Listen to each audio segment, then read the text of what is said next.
Welcome to the Futility Closet podcast, forgotten stories from the pages of history. Visit us online to sample more than 11,000 quirky curiosities from an unsolvable puzzle to the temperature of hell. This is episode 315. I'm Greg Ross. And I'm Sharon Ross. Beryl Markham managed to fit 3 extraordinary careers into one lifetime. She was a champion racehorse trainer, a pioneering bush pilot, and a best-selling author. In today's show, we'll review her eventful life, including her historic solo flight across the Atlantic in 1936. We'll also portray some Canadian snakes and puzzle over a deadly car.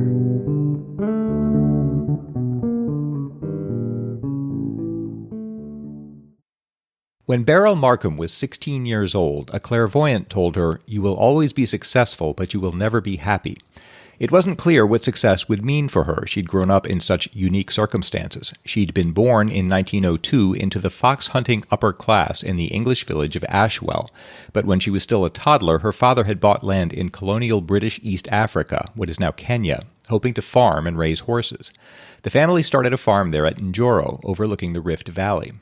Beryl's brother was sent home with health problems, and her mother soon followed, but Beryl fell in love with Africa and embarked on an almost comically colorful childhood. Each morning, a half-tamed zebra would trot into her bedroom and nuzzle her out of sleep, and at age 9 she was attacked by a playful lion.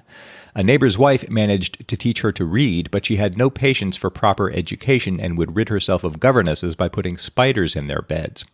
Instead, while her father worked on the farm, she roamed the wilds on her own. She spent vastly more time with her African friends than with Europeans, learning to speak their languages and accompanying hunting parties as they scoured the bush for game, often barefoot and carrying a spear. Uniquely, she occupied 2 cultures. If she had stayed in England, she would have been raised in traditional Edwardian county society. If she'd been born African, she wouldn't have been allowed to join her male friends in their hunting pastimes. But because she was not properly of either world, she was accepted in both, and she became fiercely independent and self-reliant. Especially, she loved the horses. Even as a child, she could quiet a horse by touching it. By age 11, she was riding out alone on her father's racehorses. She wrote later, "There is no phase of my childhood I cannot recall by remembering a horse I owned then, or one my father owned, or one I knew." It was said there was no horse she couldn't ride. Her Swahili nickname was "She Who Cannot Fall Off a Horse." She spent 2.5 years at a school in Nairobi, resented the discipline, and was expelled. That was the only formal education she ever received, but by now her father had more than 80 horses and a reputation as the best trainer in the country. She rejoined him, helped in the stables, and spent her spare time riding and traveling to races, where their horses eventually took every major trophy. Her father had a rare talent for bringing out the best in horses, and he was passing it on to her. These happy times came to an end in November 1920, when her father had to sell the farm after a punishing drought. He took a position as a trainer in Peru, but she elected to stay in Africa, having entered a brief marriage to a neighboring farmer. She asked her father whether he thought she was expert enough to train thoroughbreds professionally. He said yes, and left her a filly as a parting gift.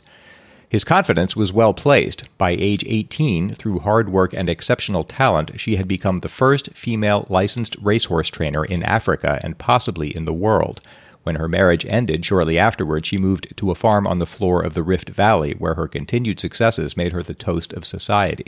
There, in 1927, she met Mansfield Markham, heir to a British coal mining fortune. They married and settled on a farm near Njoro, where she could now afford to buy top-class horses. She might have devoted her life to training if it hadn't been for a chance encounter along the road one day when she came upon a man working on a car. They got to talking, and he mentioned that if his farm succeeded, he was going to get an aeroplane. He'd flown one in the war and had got to like it. He said, "When you fly, you get a feeling of possession that you couldn't have if you owned all of Africa. You feel that everything you see belongs to you. All the pieces are put together, and the whole is yours. Not that you want it, but because when you're alone in a plane, there's no one to share it. It's there, and it's yours. It makes you feel bigger than you are, closer to being something you've sensed you might be capable of, but never had the courage to seriously imagine."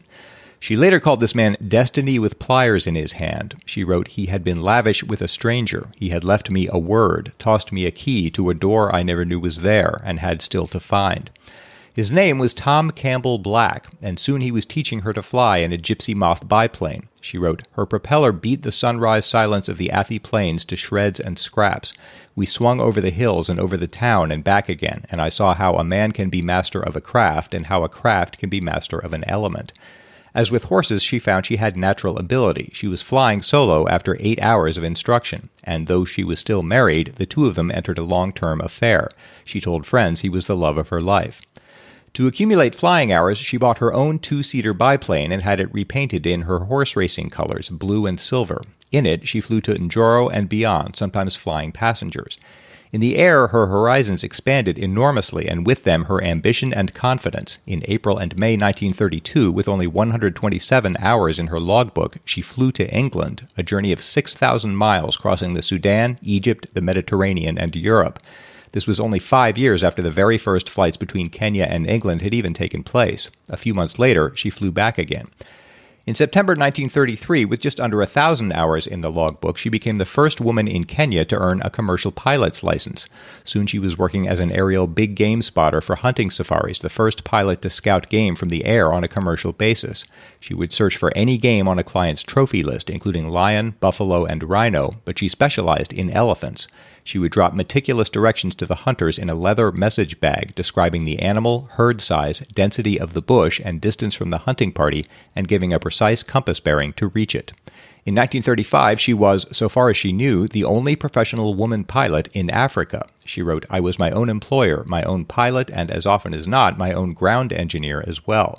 She ferried tourists along the Mombasa coastline and delivered mail and supplies to the gold mines of Kakamega. She offered an aerial taxi for residents upcountry, and she flew doctors and medical supplies to isolated farms and outposts. And she did all this at a time when airfields were essentially non-existent in Africa, so she often had to land in forest clearings and open fields. Her ambition reached its peak in March 1936 when she flew to England and set her sights on a non-stop solo flight across the Atlantic. Charles Lindbergh and Amelia Earhart had both done this flying west to east, but no one had yet done it the hard way, east to west, against the prevailing winds. It was important that someone make the trial because any commercial air service across the Atlantic would be expected to link London to New York, and no one had yet proven this was possible. She'd be flying a single-engine monoplane called the Messenger. The journey would cover 3,600 miles, 2,000 of it over open ocean, and because she was flying west, the night would be traveling with her. Campbell Black told her, "If you misjudge your course only a few degrees, you'll end up in Labrador or in the sea, so don't misjudge anything." Ordinarily, the plane's range was 660 miles. She had several extra fuel tanks fitted, including 2 in the cabin, to take on the 255 gallons of gasoline she'd need to reach New York. That raised the range theoretically to 3,800 miles, but it also increased the plane's weight by 1,900 pounds. To be sure of getting off the ground, she chose a mile-long runway at Abingdon near Oxford. She and Campbell Black spent hours on her training regime and pre-flight planning. He introduced her to Jim Mollison, who'd made an unsuccessful attempt at a westward crossing of his own in 1932 and knew the conditions she would encounter. On September 4th, 1936, she was ready to go. Her friend Brian Lewis gave her a life jacket, the Scottish mechanic gave her a sprig of heather, and Mollison loaned her the wristwatch he'd worn on his own flights across the Atlantic. Campbell Black was away when she left, apparently assuming she would wait for better weather. She took off and headed west toward Ireland, where she was glimpsed flying over Castletown and then headed off over the ocean battling a 40-mile headwind. The newspapers had said she would have the advantage of a full moon, but the weather remained terrible and she had to fly by instruments throughout. She wrote later, "I wouldn't have imagined that there was an expanse of desolation so big in the whole world as the waste of sky and water I saw go past me from the time I left Abingdon. It was fog, rain, sleet for hours on end. If I climbed, it was sleet. If I dropped, it was rain. If I skimmed the sea, it was fog. I couldn't see anything beyond my wingtips." Her team had estimated that each tank of fuel in the cabin would last 4 hours, so she was surprised when the engine coughed and died. For 30 seconds, the plane dropped through the storm while she grappled with the petcocks. She was only 300 feet above the waves when she got the next tank open and the engine exploded to life again. For the next 19 hours, she flew blind in a cramped cockpit in which she could barely move. She wrote later, "You can live a lifetime and, at the end of it, know more about other people than you know about yourself. Being alone in an aeroplane for even so short a time as a night and a day, irrevocably alone, with nothing to observe but your instruments and your own hands in semi-darkness, nothing to contemplate but the size of your small courage, nothing to wonder about but the beliefs, the faces, and the hopes rooted in your mind. Such an experience can be as startling as the first awareness of a stranger walking by your side at night. You are the stranger. At daybreak, a ship, the SS Sparndum, spotted her a few hours from the American coast, and soon she was circling a Newfoundland lighthouse and heading into the Gulf of St. Lawrence. From here she hoped to make her way past New Brunswick and Maine to New York, but she would have to stop at Cape Breton to refuel. But as she approached the island, her engine began to shudder and cut out, and 12 minutes from the airport, it died for good. She put down on what she thought was a solid surface, but it turned out to be a peat bog. The plane nosed over, and she was thrown into the windshield. When a fisherman found her floundering in the mire, she hadn't slept in 40 hours. He took her to a telephone, and she called the airfield to call off a search. Because she hadn't reached New York, she'd considered that her bid had failed. But of course she'd reached North America. She was the first woman to fly the Atlantic from east to west, and the first person to make a solo nonstop crossing in that direction. The next day, with a bandage on her forehead, she was flown to a civic reception in Halifax, and from there to Floyd Bennett Field in New York City, where a rapturous crowd welcomed her. The following days were filled with interviews, luncheons, and dinners. She got a motorcade up Fifth Avenue, Amelia Earhart said she'd done a splendid job, and Jim Mollison wired, "Thank God you saved my watch." But her joy was stopped by news that Tom Campbell Black was dead. He'd been taxiing to a takeoff position at Liverpool Airport on September 19th when an incoming RAF bomber had struck his plane. No one else had been injured, but he had been killed. Steaming back to England aboard the Queen Mary, she stood at the rail for hours, staring at the vastness of the ocean. She told a friend later that if she'd first crossed the Atlantic by sea, she'd never have dared to fly across it. After the flight, her life was anticlimactic. She was as poor as ever, and while her exploit had cemented her reputation as a pilot, it brought no serious offers of work. When she couldn't find a fulfilling job in England, she returned to America in 1939. There she completed a memoir, West with the Night, about her life in Africa and her flight across the ocean, and she divorced Markham and married an American writer and editor, Raoul Schumacher. When the book came out in 1942, it was acclaimed by critics, but it sold only moderately well, overshadowed by America's entry into World War II, and it quickly went out of print. In 1950, she returned to Kenya without Schumacher, who eventually divorced her. In Africa, she trained horses in Kenya, South Africa, and Rhodesia, and won the Kenya Top Trainers Award 5 times and the Kenya Derby 6 times. But she spent her money unwisely, and by the early 1980s was living in a cottage on the grounds of the Nairobi racecourse. There, in 1982, her life took a stunning final turn with a letter from an American restaurateur named George Gutekunst. He'd been reading the letters of Ernest Hemingway and had been intrigued by a note that Hemingway had written to his editor, Maxwell Perkins, in 1942. It was about her book. It said, "She has written so well and so marvelously well that I was simply ashamed of myself as a writer. I felt that I was simply a carpenter with words, picking up whatever was furnished on the job and nailing them together and sometimes making an okay pig pen. But this girl can write rings around all of us who consider ourselves as writers." He wrote, "I wish you would get it and read it because it is really a bloody wonderful book." Gutekunst had tracked down a copy of the book himself and had loved it so well that he'd recommended it to North Point Press in Berkeley, which had secured the rights and would be republishing it in the spring. On its reappearance, the book was hailed as a lost masterpiece. It sold more than 1 million copies, boosted by a television documentary and by Sidney Pollack's 1985 film Out of Africa, which is based on Isak Dinason's memoir of the British enclave in which both women had circulated. In the film, Markham is represented by a character named Felicity. This late success sustained Markham for the remaining years of her life. I have to add that it also raised some controversy as to the book's authorship. Some critics contended that it had really been written by Markham's third husband, Raoul Schumacher. The argument is that Markham was too poorly educated and too little read to have produced such impressive prose, and that allusions and idioms in the text would not have come to her naturally. I'm not going to settle that here, but biographer Mary Lovell has shown that Markham had submitted 18 chapters of the book before she'd even met Schumacher, and after the book's publication, she'd continued to produce short stories and magazine pieces, whereas he published only 3 stories in a very different style. Markham said, "He helped me at the end. He was very good at that sort of thing, very clever, but I wrote the book myself while he was away. He wasn't even there." I will add that I don't think this charge would even come up if Markham had been a man. There are plenty of male writers, including Charles Dickens and Mark Twain, who had little education, and no one says that left them incapable of writing well. In the glow of this late success, Markham died in August 1986 in Nairobi Hospital of pneumonia following a broken hip. A service of Thanksgiving in London the following month marked the 50th anniversary of her flight. Her friend George Bathurst Norman said, "Around Beryl, life was never dull. Like a comet passing through the firmament, she lit up all around her. None who came into contact with her could fail to recognize the genius of a truly remarkable person. I like to think that the place where she is now is a happier and more interesting place because of her presence. Kwaheri, Beryl. God bless you, and Godspeed."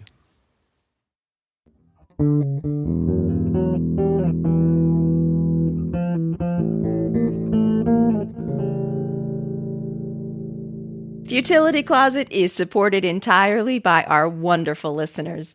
We just wouldn't be able to keep putting in the amount of time that the show takes to make if it weren't for the donations and pledges we get. If you'd like to make a one-time donation to help us out, you can find a donate button in the Support Us section of the website at futilitycloset.com. And thanks so much to everyone who has sent us donations. If you'd like to provide more ongoing support for our show, you can join our Patreon campaign, where you'll also get access to some bonus materials, like outtakes, more discussions on some of the stories, extra lateral thinking puzzles, and peeks behind the scenes of the show. You can check out our Patreon page at patreon.com/futilitycloset, or see the link at our website. And thanks again to everyone who helps support the show. We really couldn't do this without you. The main story in episode 308 was about how Nicholas Winton helped to get hundreds of threatened children out of Czechoslovakia by train in 1939. Jordan Barnes wrote, "I have just listened to the latest episode on Sir Nicholas Winton and wanted to let you know about the reputation he and his brother have within the British fencing community. The Winton brothers were excellent fencers, and in 1938, Nicholas was chosen for the British fencing team. He had hoped to compete in the 1940 Olympics, but the games were cancelled on account of the war. However, in 1950, Nicholas and his younger brother Bobby organized a fencing competition to bring together communities from different regions of the country.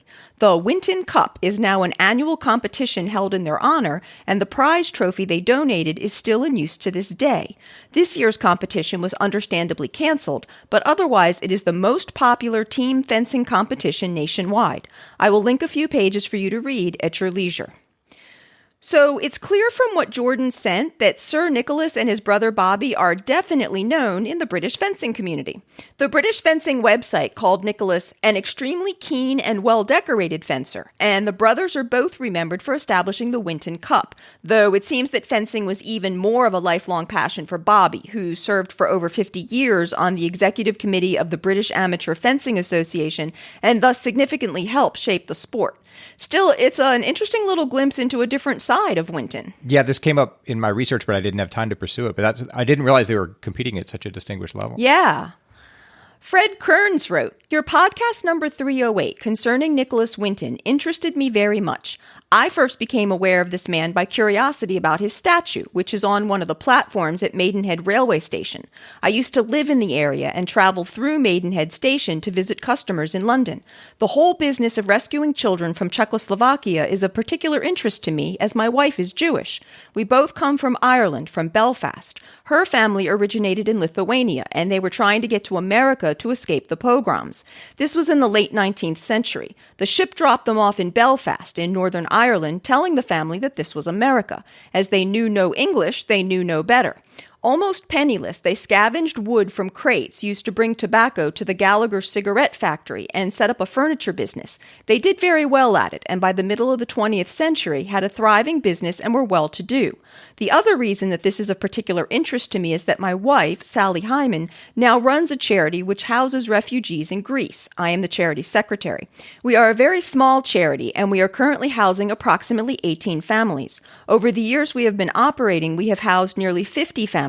Many of these have moved on and are now in various countries in Europe. One family is even in Ireland.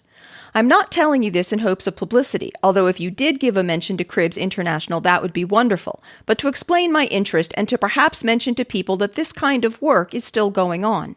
Thanks for your wonderful and fascinating work. Long may it continue." So we'll have a link to the Cribs International website in the show notes for anyone who's interested. On their website, this organization calls itself a UK-registered charity providing homes in Greece for pregnant refugee women and families with new babies. And it is a good reminder that there are various groups with similar humanitarian aims to Nicholas Winton's. Yeah, it sort of carries on his legacy. As for the statue of Winton, it's of a man sitting on a bench near the railroad track, reading a large book about the children he saved and the trains they used. I'll have links in the show notes to a BBC article that has a photo of a 101-year-old Winton sitting next to the statue of himself on the bench, and to the Maidenhead Heritage Center website that also has a photo of the statue without the real Winton next to it, as well as one of a moving commemorative statue at the Prague main train station, depicting Winton carrying one child while standing near another and a large suitcase. Train stations are good locations for statues like that, not just because they're appropriate, but because it'll expose a lot of people who otherwise wouldn't have heard I about hadn't him. thought about that. I'd only thought about how it was appropriate to his legacy, but you're right. That way, many people are going to see it as they travel through. In episode 303, I discussed the Narcissus snake dens in Manitoba, Canada, that contain what's believed to be the largest concentration of snakes anywhere in the world. Rebecca Emanuel, listening from the St. Louis area, sent an email with the subject line, "Another Futility Closet coincidence." Only 2 days after I listened to episode 303, I drove past a U-Haul van with this graphic. Coincidence? Baader-Meinhof phenomenon? Either way, I have never been so excited to see a giant picture of snakes. Unlike many others, I still have a daily commute. Thank you for providing fodder to enrich my brain during my drives. And Rebecca sent a link to the image she'd seen on a U-Haul moving van that will, of course, be in the show notes for anyone who's interested. It's a large and, to me, somewhat disturbing depiction of a number of snakes rearing up that says, "Emerging from winter dens, 150,000 red-sided garter snakes begin mating and feeding rituals. What drives one of the world's largest concentrations of vertebrate species to telescope in striking spectacle? Learn more about Canada's snake dens at uhaul.com." So it seems that what Rebecca saw was part of U-Haul's Super Graphics program that was started back in 1988 as America's and Canada's Moving Adventure. Images representing each U.S. state and Canadian province were created for U-Haul trucks, while their trailers had images for some individual cities. These originally depicted something that was commonly associated with each place, such as Mount Rushmore for South Dakota and the Space Shuttle for Florida. In 1997, the Super Graphics campaign changed to Venture Across America and Canada, which was intended to highlight less well-known facts or mysteries connected to the different locations, such as the snake dens in Manitoba. The information provided on the U-Haul site about the snake dens was actually surprisingly comprehensive, and although I had read a certain amount on the subject for episode 303, there was significant information that I hadn't seen before. For example, I had said in episode 303 that as the snakes emerge from the dens in the spring, they form what are called mating balls, in which a female snake is surrounded by as many as 100 males trying to mate with her. The Super Graphics information says that sometimes some of the male snakes exhibit female behaviors and release the same kind of pheromones that the females do, causing other males to create a mating ball around one of these, what the site calls female impersonators. A couple of researchers who have studied this behavior think that they've figured out why some of the male snakes do this, and it has to do with the very low body temperature that the snakes have when they first emerge from their brumation, or the reptilian version of hibernation. A low body temperature causes a snake to move more slowly, and as garter snakes don't have any defenses against predators other than being able to move rapidly, a cold snake is more vulnerable to becoming dinner for a crow or other bird. A snake that can get a lot of other snakes to form a ball around him will have both increased protection from predators and a means of warming up more quickly. Researchers found that if they warmed up these female impersonators to at least 28 degrees, I'm presuming Celsius, then they stopped acting like females after 3 hours, while those with a body temperature of 10 degrees were still attracting male attention after 5 hours. So it's a way to keep warm. It's a way to keep warm and to keep the birds off of you, right? If you've got 100 other snakes around you, you're a lot less likely to be eaten. That makes sense. It's a good behavior, but it makes me wonder, why don't all the male snakes try doing it?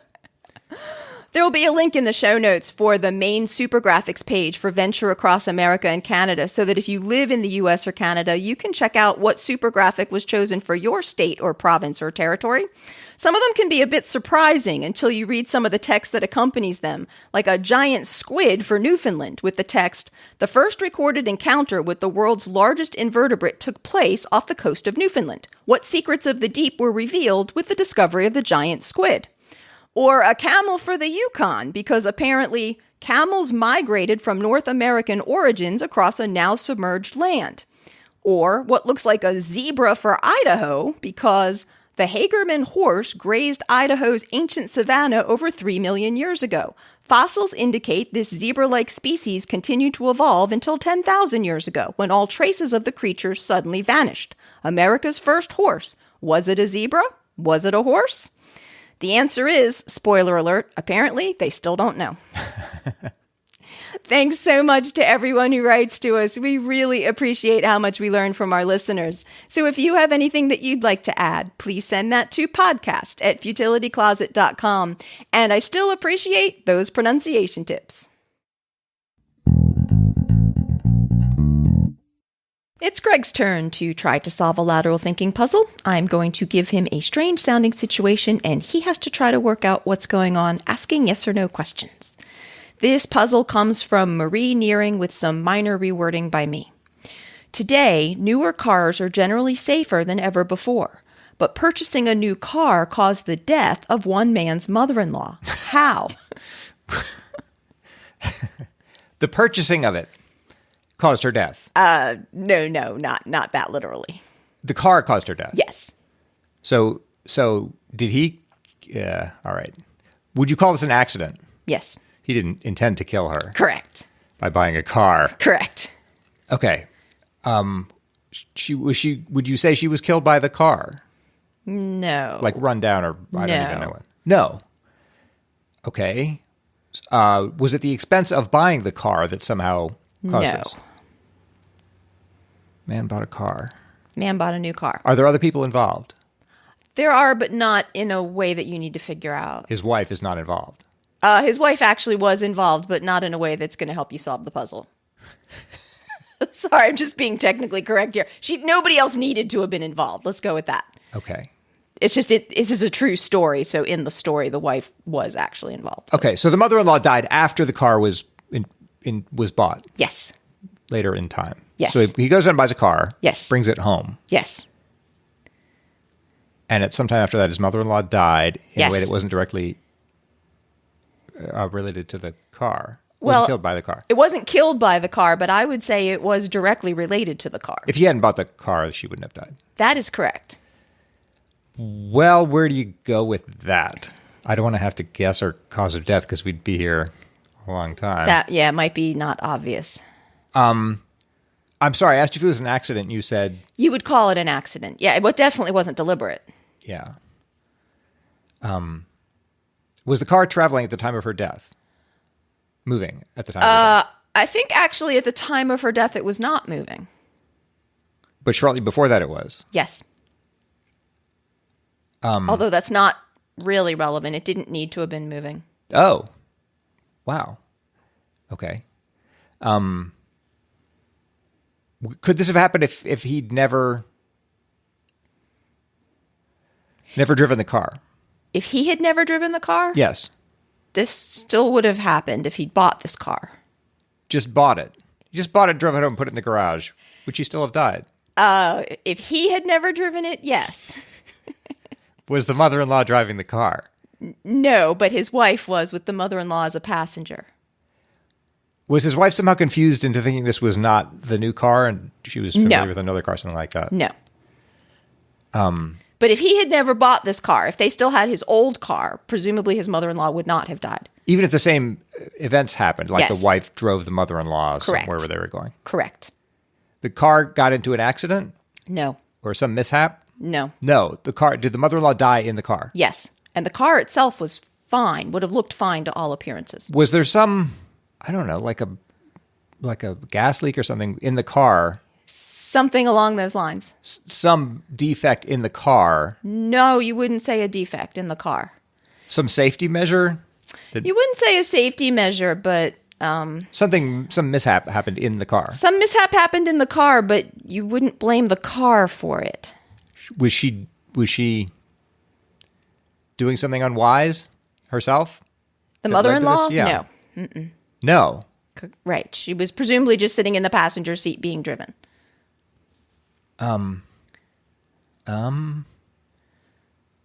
Is this the fact? So it was a new car, like a late model car. Yes. Some recently made car. So Yes. it has maybe some feature that's found in new cars as opposed to older ones. Presumably, yeah. It would be hard to guess what the specific feature is, though, but you were kind of on the right track with a gas leak, only it wasn't a gas leak in the car. The car itself wasn't at fault. Nothing was wrong with the car. But it wasn't something she did. It was not something she did, no. And it's not something attributable to the car. It's not something attributable to the car. The man's occupation is actually relevant, although it might be hard to guess what it is, but it's relevant to the puzzle.